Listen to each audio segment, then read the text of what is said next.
Transformative facilitation is an unconventional approach to helping a group collaborate.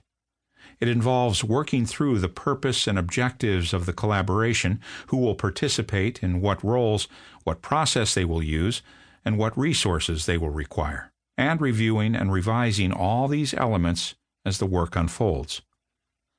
I have written this book to provide guidance for everyone involved in such efforts: facilitators, the collaborators they are facilitating, people who initiate or sponsor such collaborations, and facilitation students and teachers.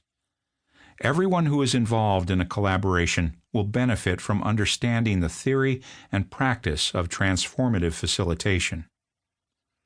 This book builds on and goes beyond my previous ones.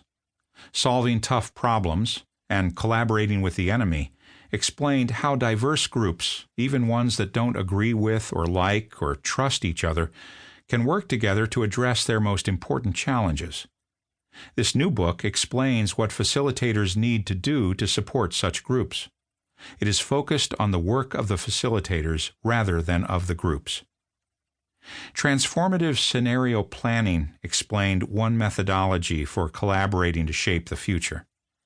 This book explains an unconventional and powerful foundational approach that facilitators can employ to help groups using any collaborative methodology, including not only transformative scenario planning, but also, for example, appreciative inquiry, emergent strategy, future search, open space technology, social laboratories, and Theory U.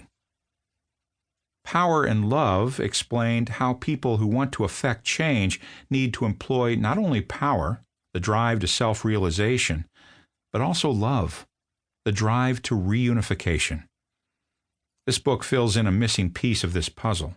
It explains the need also to employ justice, the structure that enables power and love. Power, love, and justice are the fundamental drives that manifest as contribution, connection, and equity. Facilitation that does not employ all three drives cannot enable transformation. This is the red thread that runs through this whole audiobook, from its introduction in the Columbia story through to its full elaboration in the conclusion. This book does not provide specific agendas, exercises, or checklists. Many excellent texts already do this. Instead, it explains, through specific stories and the general principles derived from these, the 5 elements of the transformative approach to facilitation and the 5 pairs of outer moves and 5 inner shifts required of facilitators to be able to enact this approach.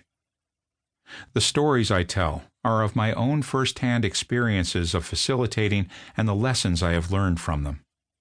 I have written about some of these experiences before in my books on other subjects. My focus here, however, is not on telling new stories, but on eliciting new lessons. The stories in this audiobook are not presented in chronological order because the challenges of transformative facilitation do not arise linearly. They arise repeatedly and must be answered iteratively. Many of the stories, like the one from Columbia, are of experiences I had while I was facilitating a group for the first time, because these challenges all arise in all collaborations right from the outset and are often clearest when they first appear. My own learning has also not been linear. These challenges are not straightforward to work with, and I've had to learn many of the same lessons multiple times. Part 1 of this audiobook explains why transformative facilitation is necessary and powerful. Part 2 explains how to put this approach into practice. The conclusion explains the larger contribution that transformative facilitation can make to creating a better world.